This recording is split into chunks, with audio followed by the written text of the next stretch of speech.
A trailer that we had for about a week before the studio pulled it. Because no one knew what to do with No the one movie. knew what to do with the film. They didn't know how to pitch it. Was it a fairy tale, a kids movie, an adult movie, a comedy? Yes. And it's all of those, exactly, right. It's all of those things. All of it and more. And more. Yes. So they went with the kids movie poster and pulled that trailer.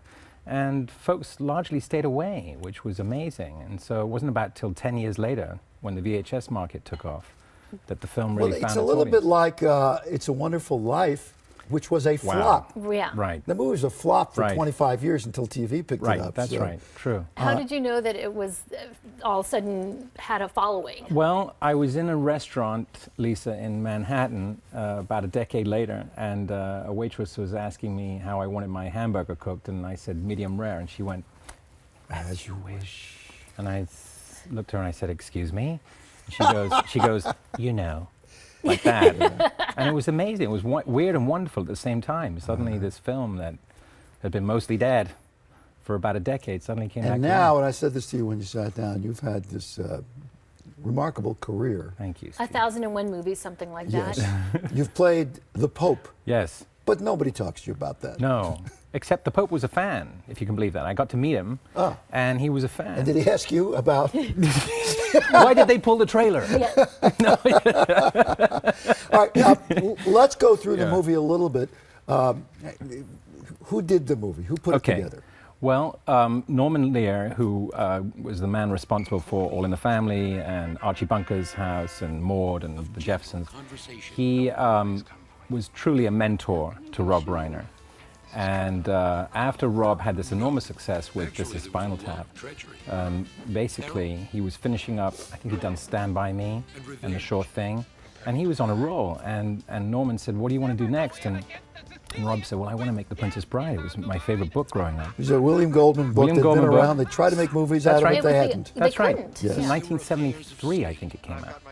And, or 76 maybe.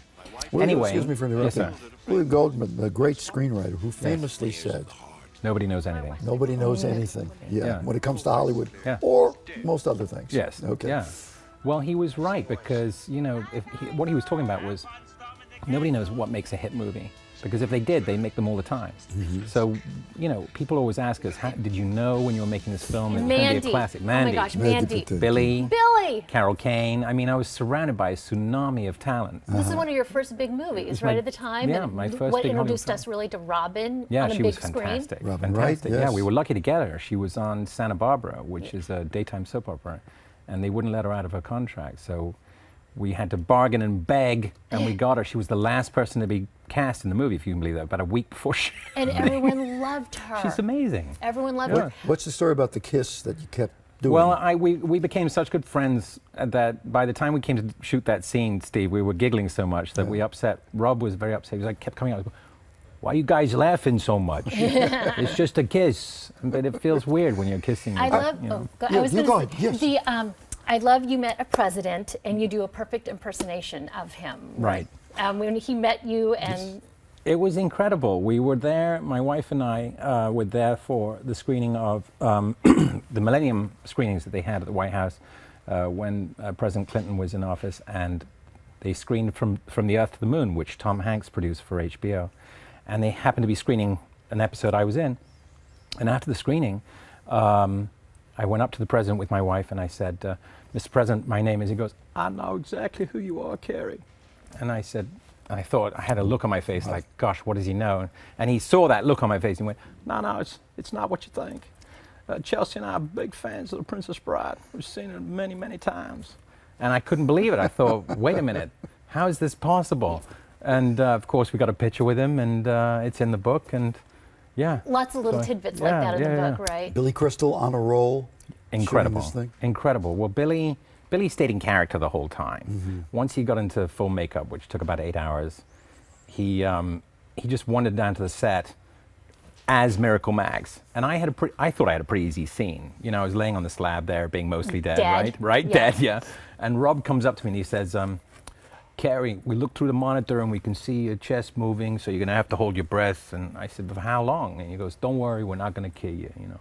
And then he goes over to Billy and he whispers something in his ear. And I didn't know what he whispered in his ear, but he whispered, I found out later, he said to him, just go for it, like that. And not that Billy needed much coaxing, but he launched into 3 hours of medieval Yiddish stand-up, you know, and ruined us all for the day. Yeah. Medieval Yiddish stand-up. Yes, Oh, as please. only Billy Crystal Take could. my squire, please. Yes, exactly. Can you just say it once for me, please? As you wish. Yes. And the title of the book is? As you wish.